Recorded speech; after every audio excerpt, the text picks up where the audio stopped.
অনেকেই চায় যে আমার দোয়াটা কবুল হোক, সবাই চায় আমার দোয়া কবুল হোক। দোয়া কবুলের তো অনেক শর্ত আছে, তাই না?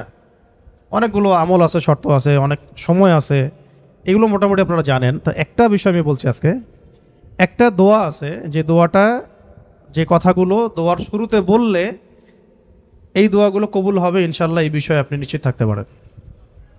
যদি আপনার রিজিক হালাল হয়, ওই শর্তগুলো যদি পূরণ হয়, রিজিক হালাল হয়, বৈধ দোয়া হয়, হ্যাঁ, হারাম কিছু চাচ্ছেন না, আপনি বৈধ বিষয় চাচ্ছেন, হালাল খেয়ে চাচ্ছেন, এই শর্তগুলো পূরণ করে দোয়া করার আগে এই কথাগুলো বললে দোয়া কবুল হবে ইনশাআল্লাহ।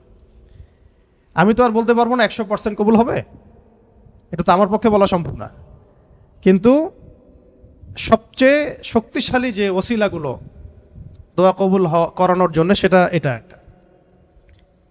আমাকে যদি বলেন যে আপনার জানা মতো সবচেয়ে বেস্ট ওসিলা কোনটা দোয়া কবুল, আমি বলবো এটাই। এটার সাথে আরও একটা আছে, ওটা আরেকদিন বলবো ইনশাআল্লাহ।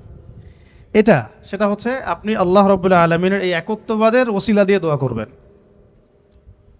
আল্লাহ পাকের এই তাওহীদের ওসিলা দিয়ে, একত্ববাদের ওসিলা দিয়ে দোয়া করবেন। এইভাবে বলা, পরে শুনে আপনারা মুখস্থ করে নিয়েন।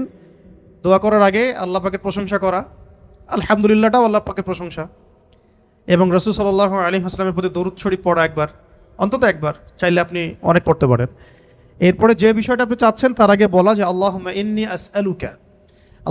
আসআলুকা বিআন্নী, আগে বলে নেই, আল্লাহুম্মা ইন্নী আসআলুকা বিআন্নী আশহাদু আন্নাকা আনতাল্লাহ লা ইলাহা ইল্লা আনতা আল আহাদ আস-সামাদ আল্লাযী লাম ইয়ালিদ ওয়া লাম ইউলাদ ওয়া লাম ইয়াকুল লাহু কুফুয়ান আহাদ। সূরা ইখলাস যে জানে সে এটা সহজেই বলতে পারবে। আল্লাহুম্মা ইন্নী আসআলুকা বিআন্নী আশহাদু আন্নাকা আনতাল্লাহ লা ইলাহা ইল্লা আনতাল আহাদ আস-সামাদ আল্লাযী লাম ইয়ালিদ ওয়া লাম ইউলাদ ওয়া লাম ইয়াকুল লাহু কুফুয়ান আহাদ। এরপরে আপনি দরুদ শরীফ পড়ে দোয়া করা শুরু করবেন, ইনশাআল্লাহ দোয়া কবুল হয়ে যাবে। তাই যে ওজিফা বলে দিলাম, এখন হাদিয়া তোফা বাড়ায় দিয়েন, ঠিক আছে ইনশাআল্লাহ? ওকে।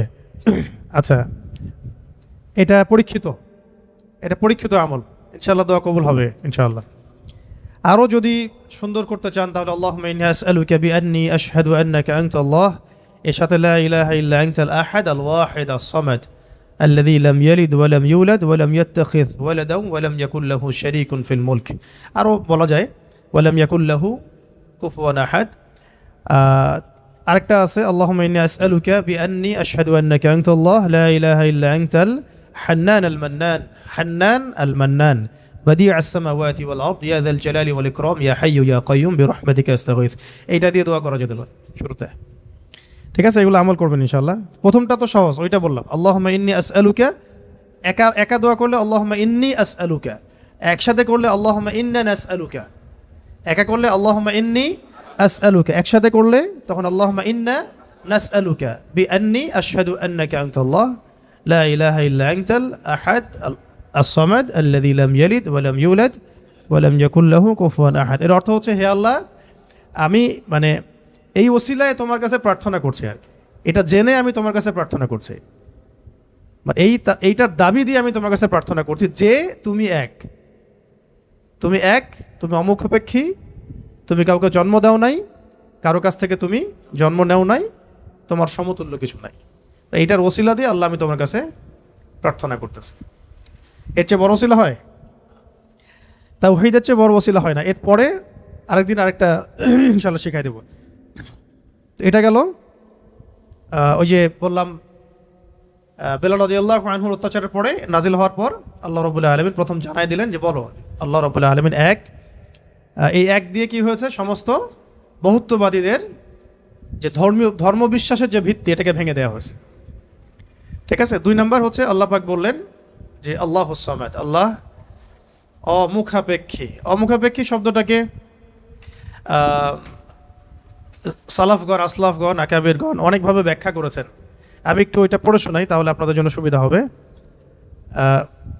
অমুখাপেক্ষিতাকে ইমামগণ কয়েকভাবে ব্যাখ্যা করেছেন যে আল্লাহুস সামাদ, এটাকে কয়েকটা ভাগে ভাগ করা যায়। যেমন একটু মনে রাখবেন, যেমন আব্দুল্লাহ বিন আব্বাস রাদিয়াল্লাহু আনহু, হাসান বসরি ও সাইদ ইবনে জুবাইর রহমতুল্লাহ আলাইহি বলেছেন যে এর অর্থ হচ্ছে আল্লাহ পাক নির্ভীক, যার কোনো ভয় নাই। আল্লাহুস সামাদ মানে আল্লাহ পাক নির্ভীক, যার কোনো ভয় নাই। এমনিতে আমরা বাংলা বুঝলাম আল্লাহুস সামাদ মানে আল্লাহ পাক অমুখাপেক্ষী, মানে যার কাউকে প্রয়োজন নাই, সমস্ত সৃষ্টির তাকে প্রয়োজন, এবং তিনি সমস্ত সৃষ্টি থেকে অমুখাপেক্ষী, কোনো জরুরত নাই সৃষ্টির কাছে তার। আল্লাহ পাক কারো কাছে রিজিক চান না, কারো কাছে আল্লাহ পাক রিজিক চান না। এমন না যে আমরা সবাই আল্লাহর ইবাদত করলে আল্লাহ পাকের শক্তি বেড়ে যাবে, মোটেই না। আল্লাহ পাক যেমন ছিলেন তেমনই থাকবেন। আবার এমন না যে সব মানুষ যদি কুফরি করা শুরু করে আল্লাহ পাকের শক্তি কমে যাবে, কখনোই না। মানে এই পুরো বিশ্ব জাহান সৃষ্টি করার আগে আল্লাহ যেমন ছিলেন, আজও তেমন আছেন, চিরকাল তেমন থাকবেন। আল্লাহ পাক অমুখাপেক্ষী। অমুখাপেক্ষী মানে কারো প্রয়োজন নাই। এই জন্য একটা দোয়ায় আমরা বলি না যে আল্লাহুম্মা কফিনি বিহালালিকা আন হারামিক ওয়া আগনিনি বিফাদলিক আম্মান সিওয়াক, মানে আল্লাহ আপনি আপনার হালাল দিয়ে হারাম থেকে আমাকে বাঁচায় দেন, এবং আপনি ছাড়া বাকি সমস্ত বিষয় থেকে আমাকে অমুখাপেক্ষী রাখেন। তা আমরা যদি আল্লাহর প্রতি মুখাপেক্ষী হই, তাহলে অন্য মাখলুকের প্রতি আমরা কি মুখাপেক্ষী হব? তা আমরা সবার থেকে অমুখাপেক্ষী হয়ে গেলাম। আল্লাহ পাক তার পুরো সৃষ্টি থেকে কি অমুখাপেক্ষী। এটাকে আস-সামাদ শব্দ দিয়ে ব্যাখ্যা করা হয়েছে। তো ইমাম আব্দুল্লাহ বিন আব্বাস রাদিয়াল্লাহু আনহুর ব্যাখ্যায় বললাম যে এটা বলা হচ্ছে যে তার কোনো ভয় নাই, তিনি নির্ভীক, তার কোনো ভয় নাই। ইমাম শাআবী রহমতুল্লাহ আলাইহি বলেন যে সামাদ হচ্ছেন তিনি যিনি পানাহার করেন না।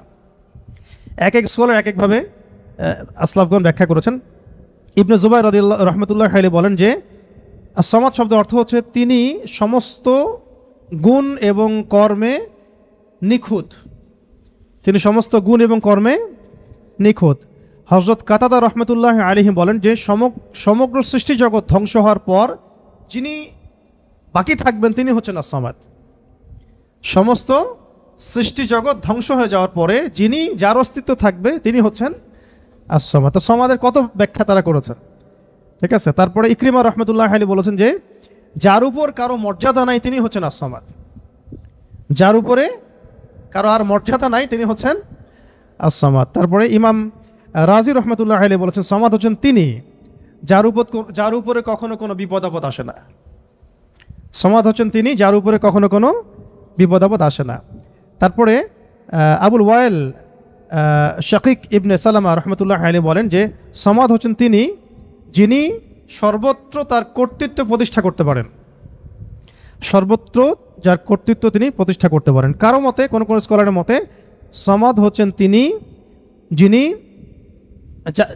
সামাদ হচ্ছেন তিনি যার কাছে সমস্ত মাখলুককে প্রয়োজন পেশ করতে হয়, যার কাছে সমস্ত মাখলুককে প্রয়োজন পেশ করতে হয়। আর আরেকজন স্কলার তিনি বলেছেন সামাদ হচ্ছেন তিনি যিনি সমস্ত দোষ ত্রুটি থেকে মুক্ত, সমস্ত দোষ ত্রুটি থেকে মুক্ত। এগুলো আরও বিস্তারিত আপনারা পাবেন তাফসীরে জালালাইনের মধ্যে আছে, ঠিক আছে। এখন এই সামাদ শব্দ দিয়ে তাহলে কি করা হচ্ছে, ওই বহুত্ববাদীদের পর যাদের ধর্মবিশ্বাস কিছুটা বাকি থাকে তাদের ভিত্তিটাকে ঘুরিয়ে দেওয়া হচ্ছে। তো ইলাহ হতে হবে এমন যার কোনো ভয় নাই, যার কোনো ভয় তাকে কখনো স্পর্শ করে না। ইলাহ হতে হবে এমন একজন সত্তাকে যিনি কারো মুখাপেক্ষী নন। যত যত স্ট্যাচু আছে এগুলো তো মুখাপেক্ষী, ওকে তো বানানো হয়েছে, সে তো নিজেকে বানায় নাই, সে কারো মুখাপেক্ষী, সে তো খালেক না, সেও মাখলুক।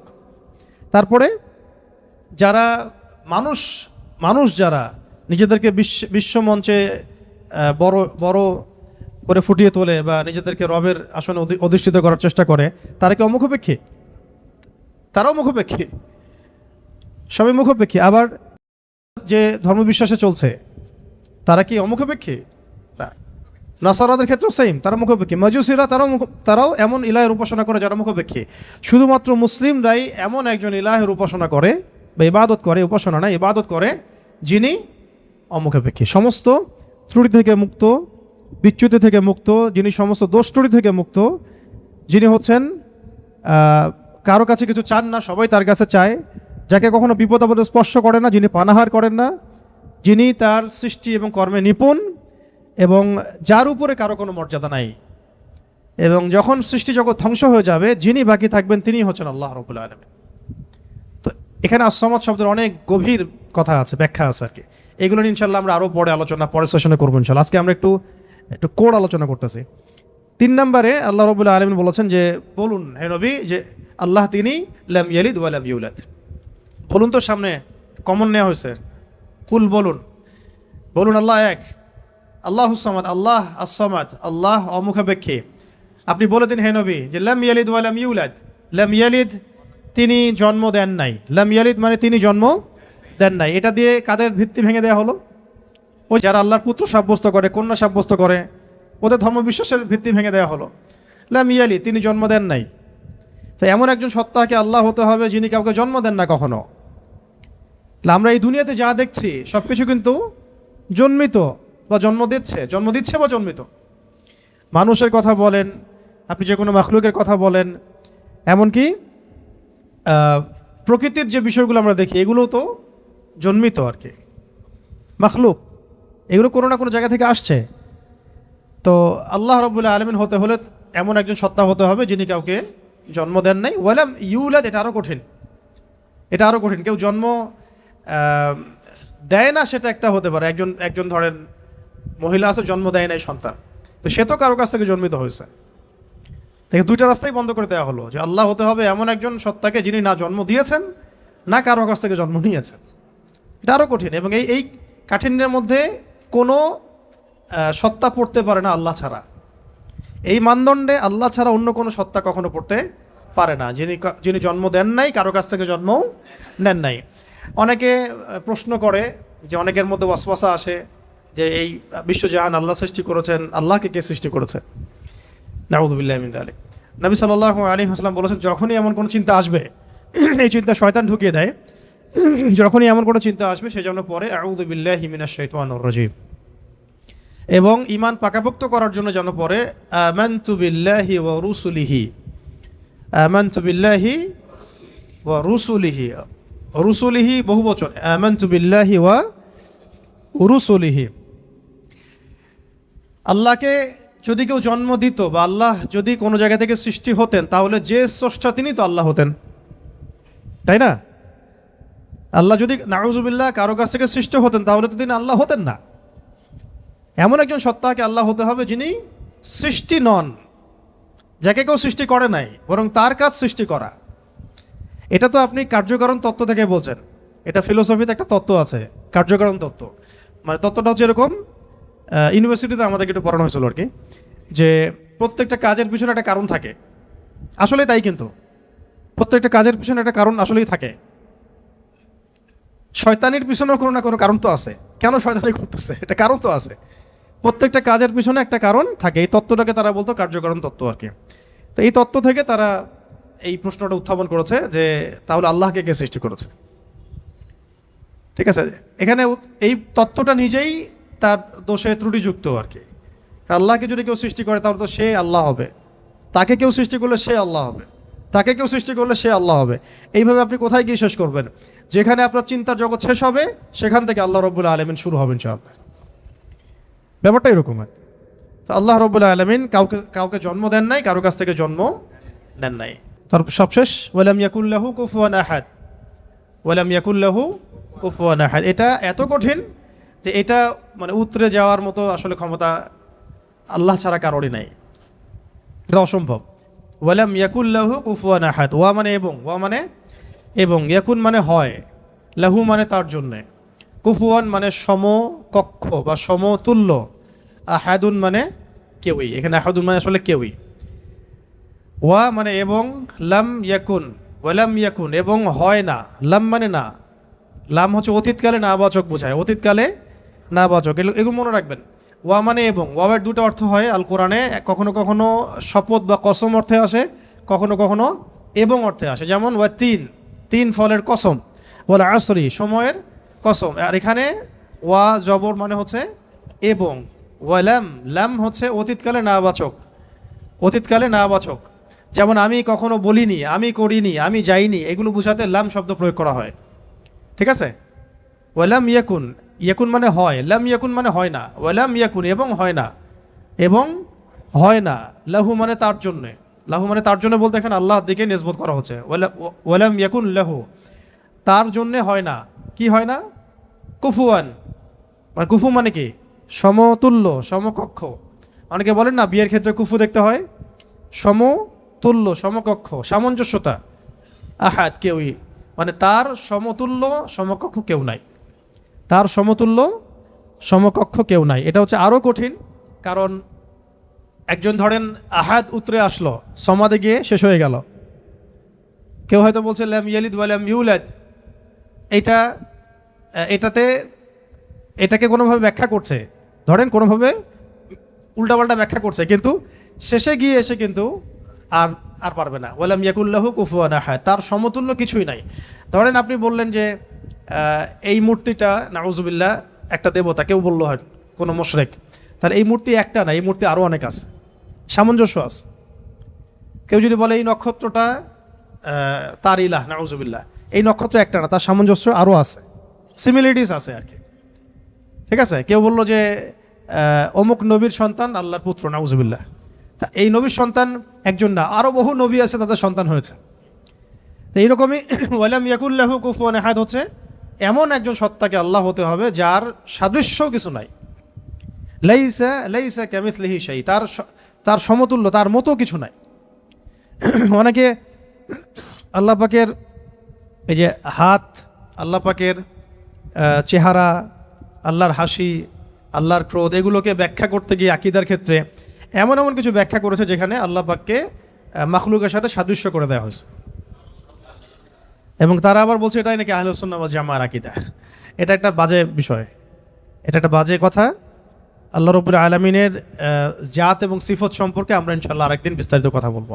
ঠিক আছে, এতটুকু বলছি এখন যে আল্লাহ আল্লাহই, তার মতো কোনো কিছুই নাই। যেখানে আল্লাহ পাক বলেছেন তার চেহারা, এটা চেহারার অর্থ ইশারা কি সেটা আল্লাহ পাক জানেন। ওটা আমি যদি এখন মনে করতে যাই যে এটা এরকম চেহারা, চোখ নাক মুখ কানওয়ালা, তো এটা শিরক হয়ে যাবে তো আর কি।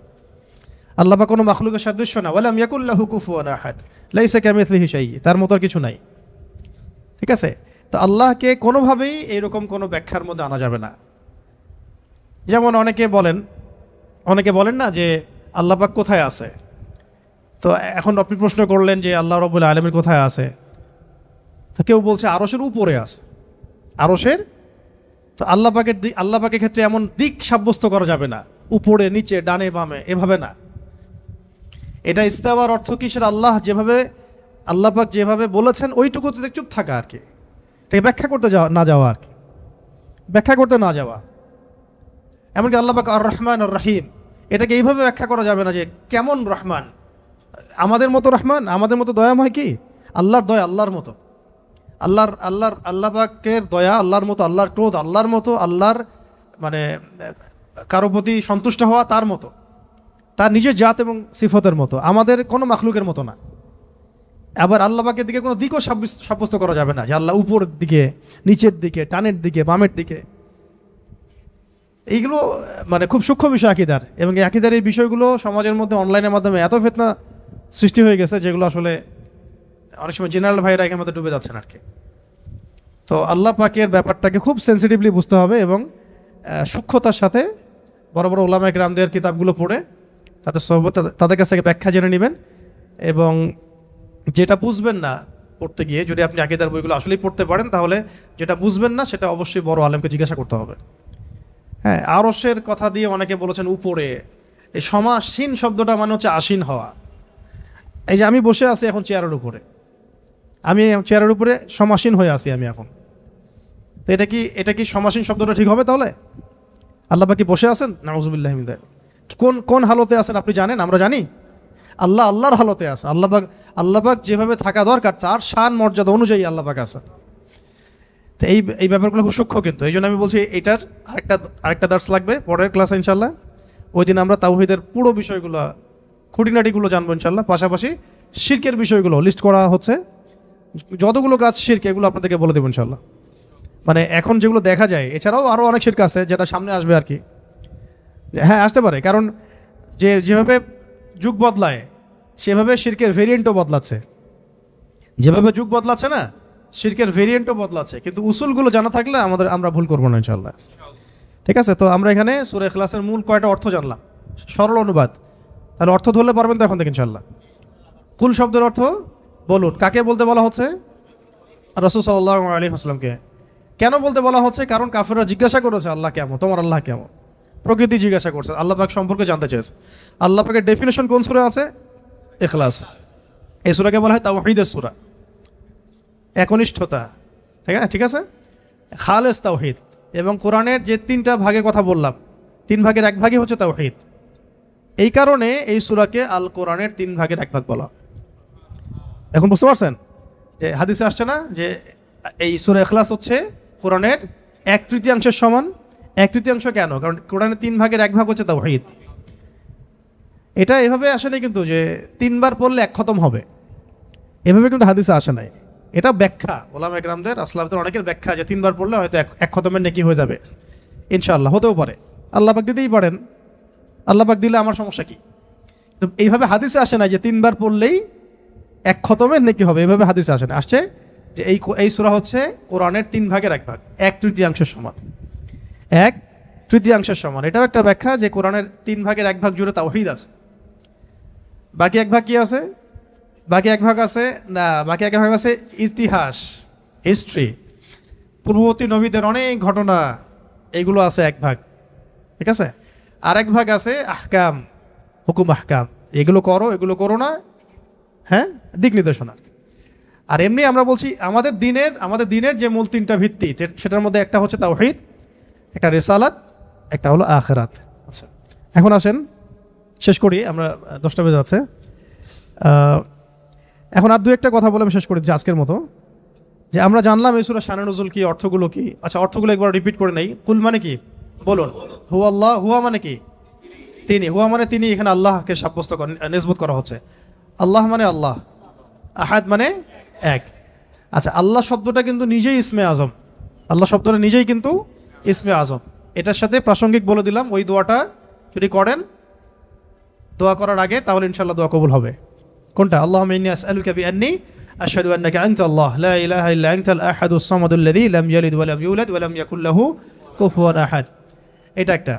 তারপরে আল্লাহ পাক বলছেন, বলুন তিনি আল্লাহ 1, আল্লাহুস সামাদ, আল্লাহ পাক অমুখাপেক্ষী, লাম ইয়ালিদ তিনি কাউকে জন্ম দেন নাই, ওয়া লাম ইউলাদ তাকেও কেউ জন্ম দেয় নাই, তাকেও কেউ জন্ম দেয় নাই। এটা প্যাসিভ, এটা মাজহুল আর কি, আরবিতে বলে মাজহুল, মানে প্যাসিভ। লাম ইয়ালিদ তিনি কাউকে জন্ম দেন নাই, ওয়া লাম ইউলাদ তাকেও কেউ জন্ম দেয় নাই। আর ওয়া লাম ইয়াকুল লাহু কুফুয়ান আহাদ, ওয়া মানে এবং, লাম শব্দ প্রয়োগ হয় কখন? অতীত